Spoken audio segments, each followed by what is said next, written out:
नमस्कार साथियों, स्वागत आप सभी का एक बार फिर से आपके अपने यूट्यूब चैनल में। दोस्तों आज हम चर्चा करने वाले हैं क्लास 10 के अंदर विज्ञान में कार्य पुस्तिका वर्कबुक। हम उसका सॉल्यूशन करने वाले हैं। आपको बता दें दोस्तों कि यहाँ पर हमने इसी चैनल पर पूरी प्लेलिस्ट बना रखी है कार्यपत्रक 1 से लेकर के कार्यपत्रक 50 तक, जिसमें इस वीडियो से पहले हमने कार्यपत्रक 9 तक कंप्लीट कर लिए हैं। अगर आपको प्लेलिस्ट देखनी है तो चैनल को सब्सक्राइब करके चैनल पेज में जाकर के आप प्लेलिस्ट देख सकते हो। आज हम बात करेंगे कार्यपत्रक 10 से 12 के बारे में। तो कार्यपत्रक 10 के अंदर जो कि अपना कार्बन एवं उसके यौगिक है, उसके अंदर पहला प्रश्न रहने वाला है कार्बन डाइऑक्साइड की इलेक्ट्रॉन बिंदु संरचना क्या होगी। तो आपको पता है कि कार्बन 2 ऑक्सीजन के साथ में डबल बॉन्ड के साथ में जुड़ा हुआ होता है। 2 इलेक्ट्रॉनों से मिलकर एक बंध बनता है। तो यहाँ पर डबल डबल बॉन्ड है तो 4 इलेक्ट्रॉनों का साझा करेगा कार्बन।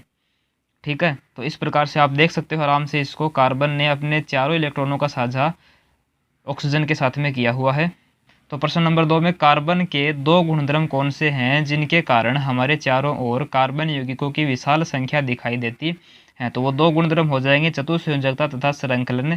कार्बन के ऐसे 2 गुण हैं जिनकी वजह से हमारे चारों तरफ इसके विशाल यौगिक पाए जाते हैं। प्रश्न नंबर 3 हो जाएगा कि ऑक्सीकारक को परिभाषित करो। उत्तर हो जाएगा इसका कि ऐसे पदार्थ जो दूसरे पदार्थों का ऑक्सीकरण कर दें या फिर उपचयन कर दें, तो ऐसे पदार्थों को उन्हें हम ऑक्सीकारक कहते हैं।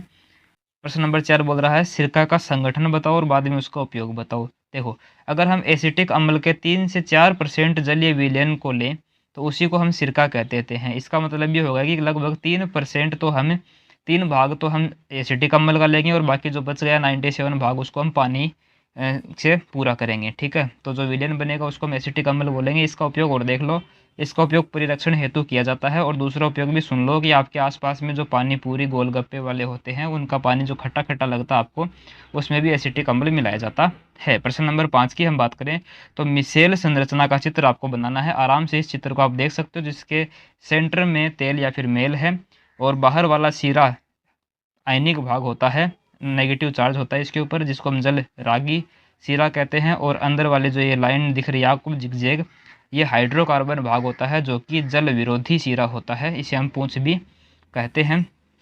प्रश्न नंबर 6 की अगर हम बात करें तो पूछा गया है कि साबुन और अपमार्जक में अंतर बताना है। एक तरफ साबुन लिख लो, एक तरफ अपमार्जक लिख लो। इसमें पहला अगर साबुन में देखा जाए तो साबुन उच्च वसीय अम्लों के सोडियम और पोटेशियम लवण होते हैं, जबकि अपमार्जक ये यहाँ पे काट लेना आपको, ये सल्फोनिक अम्लों के सोडियम या फिर पोटेशियम लवण होते हैं। सेकंड अंतर की बात करें तो साबुन केवल मृदु जल में झाग देते हैं और अपमार्जक कठोर और मृदु दोनों प्रकार के जल में झाग दे सकते हैं।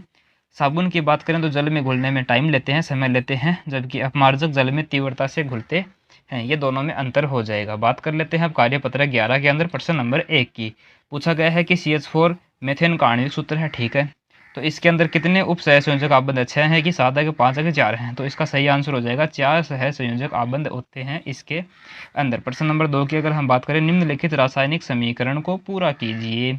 इसके अंदर मेथेन को क्लोरीन के साथ में अभिक्रिया करवाई गई है सूर्य के प्रकाश की उपस्थिति में। तो यहाँ पर एक क्लोरीन है, ये एक हाइड्रोजन को हटा देगा और एक हाइड्रोजन को अपने साथ में ले जा करके HCl बना देगा। तो यहाँ पर CH3 बचेगा और Cl बन जाएगा। तो CH3Cl ये यहाँ पर इसका निर्माण होगा। ठीक है, प्रश्न नंबर 3 की हम बात करें हाइड्रोजनीकरण को समझाइए और बाद में इसका उपयोग बताइए। सबसे पहले देखो, असंतृप्त हाइड्रोकार्बन में निकेल उत्प्रेरक की उपस्थिति में हाइड्रोजन का मिलना, किसके अंदर मिलना, असंतृप्त हाइड्रोकार्बन में हाइड्रोजन का मिलना तथा बाद में उससे संतृप्त हाइड्रोकार्बन बन जाना ही हाइड्रोजनीकरण कहलाता है। इसका उपयोग हम देखते हैं कि वनस्पति तेल के अंदर अगर हम हाइड्रोजन ऐड करते हैं किसकी उपस्थिति में, निकल और पैलेडियम की उपस्थिति के कारण, तो हमारे पास में बन जाता है वनस्पति घी। तो वनस्पति तेल से वनस्पति घी बनाने में इस अभिक्रिया का प्रयोग किया जाता है। प्रश्न नंबर 4 की हम बात करें एथेन का सूत्र लिखकर बिंदु संरचना बनाइए। चलो एक चीज़ और बता देता हूँ कि इस चैनल पर आपको जो भी आंसर मिलेंगे वो एकदम से एक्यूरेट आंसर ही मिलने वाले हैं।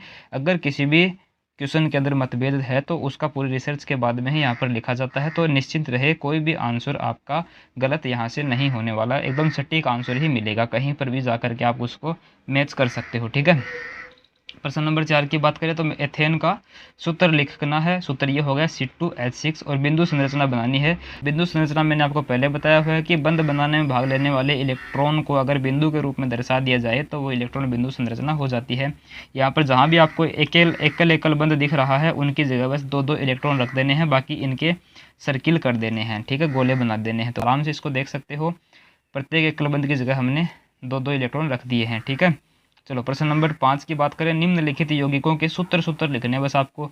ब्यूटीन का सूत्र आपको मिलेगा C4H8, क्योंकि ईन जब लग गया तो आपके पास में ईन का एल्कीन का सामान्य सूत्र होता है CnH2n। बहुत सी जगह पर आपको ना C4H10 भी मिल जाएगा, जो कि सरासर गलत है, ठीक है। तो ऑथेंटिक आंसर मैं आपको बता रहा हूँ यहाँ पे। एथेनॉल की बात करें तो एथेनॉल हो जाएगा C2H5OH, ठीक है। कार्यपत्रक 12 की जल्दी से हम बात कर लेते हैं। प्रश्न नंबर 1 बोला गया है कि कार्बनिक यौगिकों में त्रिआबंध होने पर नामकरण में प्रयुक्त होता है। देखो, ईन तो जब होता है जब डबल बॉन्ड होता है, एन जब होता है सिंगल बॉन्ड, आइन लग जाएगा जब क्या हो, त्रिआबंध हो। तो इसका ऑप्शन नंबर सही आंसर हो जाएगा। बात कर लेते हैं प्रश्न नंबर 2 की। आपके रसोई घर के सिलेंडर में भरी हुई गैस का नाम आपको बताना है। तो अपने सिलेंडर में LPG गैस भरी हुई है, जिसको हम लिक्विफाइड पेट्रोलियम गैस बोलते हैं, हिंदी में बोले तो द्रवित पेट्रोलियम गैस हो जाएगा। प्रश्न नंबर 3 की बात करें। एथेनॉल का औषधीय उपयोग आपको बताना है। एथेनॉल का औषधीय उपयोग दवाइयों में विलायक के रूप में और साथ ही एंटी इन्फेक्टिव के रूप में, मतलब इन्फेक्शन को रोकने वाली दवाइयाँ बनाने में इसका प्रयोग होता है। प्रश्न नंबर 4 में आपको एस्टरीकरण अभिक्रिया के बारे में लिखना है। सबसे पहले बता दूं एस्टरीकरण क्या है। सांद्र सल्फ्यूरिक अम्ल की उपस्थिति चाहिएगी अपने को। उसके बाद में एल्कोहल व कार्बनिक अम्लों की अभिक्रिया, किसकी अभिक्रिया हो रही है, एल्कोहल व कार्बनिक अम्लों की अभिक्रिया से एस्टर बनता है। तो एस्टर बनना ही एस्टरीकरण कहलाता है, लेकिन यहाँ पर उपस्थिति चाहिएगी H2SO4 की। बात आ गई समझ में। चलो नेक्स्ट क्वेश्चन, प्रश्न नंबर 5। कार्बन एवं उसके यौगिकों का उपयोग ईंधन के रूप में किया जाता है, क्यों, बताओ साहब। देखो, क्योंकि कार्बन एवं उसके यौगिक जलने पर अत्यधिक ऊष्मा देते हैं, अर्थात इनका ऊष्मीय मान अधिक होता है। ऊष्मीय मान अधिक होने की वजह से ही कार्बन और उसके यौगिकों का उपयोग ईंधन के रूप में किया जाता है। प्रश्न नंबर 6 है। IUPAC का पूरा नाम बताओ। इसका पूरा नाम हो जाएगा international union pure and applied chemistry. यहाँ पर ऑफ और एंड ये रहेगा साइलेंट, ठीक है। चलो प्रश्न नंबर 7 की बात करें। एथेनॉल का मुख्य उपयोग आपको बता देना है। तो इसका उपयोग पहली बात तो औषधियों में होता है, पहले हम पढ़ के आ चुके हैं। इसके अलावा निश्चेतक के रूप में, मतलब बेहोश करने के लिए होता है, ठीक है। पॉलिश करने के लिए भी इसका उपयोग होता है। पारदर्शी साबुन बनाने के लिए भी ग्लिसरॉल का उपयोग होता है। इत्र बनाने के लिए भी इसका प्रयोग होता है और विलायक के रूप में तो इसका उपयोग होता ही है दवाइयों के अंदर। चलो प्रश्न नंबर 8 की बात कर लें। तो हाइड्रोकार्बन किसे कहते हैं, ये पूछा गया है। हाइड्रोजन और कार्बन से मिलकर बने यौगिकों को तो हम हाइड्रोकार्बन कहते हैं साहब, ठीक है जी। नेक्स्ट प्रश्न है। एल्केन, एल्कीन और एल्काइन में अंतर आपको बताना है। तो एल्केन जो होता है वो संतृप्त हाइड्रोकार्बन होता है, एल्कीन जो होता है वो असंतृप्त हाइड्रोकार्बन होता है और एल्काइन भी असंतृप्त हाइड्रोकार्बन होता है। एल्कीन में कार्बन कार्बन के मध्य एकल बंध ही पाया जाएगा सभी के अंदर, और एल्कीन के अंदर द्विबंध पाया जाएगा कहीं ना कहीं कार्बन कार्बन के मध्य, और एल्काइन के अंदर कार्बन कार्बन के मध्य त्रिबंध पाया जाता है। तो इस प्रकार से हमने कार्यपत्रक 12 तक कंप्लीट किए हैं। आगे हम चर्चा करेंगे कार्यपत्रक 13 के बारे में, लेकिन उससे पहले यदि आपको वीडियो अच्छा लगा है तो वीडियो को लाइक जरूर करें, चैनल को सब्सक्राइब करके पास वाले बेल आइकन को दबा लें, जिससे कि नेक्स्ट वीडियो जो कार्यपत्रक 13 के बारे में होने वाला है उसका नोटिफिकेशन मिलेगा आपको सबसे पहले। अपने दोस्तों के साथ शेयर कीजिए जो एकदम से ज़रूरतमंद हैं। बाकी प्ले लिस्ट तो आप देख ही सकते हो चैनल पेज में जा करके। मिलते हैं अगले वीडियो में, तब तक के लिए धन्यवाद। आपका दिन शुभ रहे। जय हिंद, वंदे मातरम।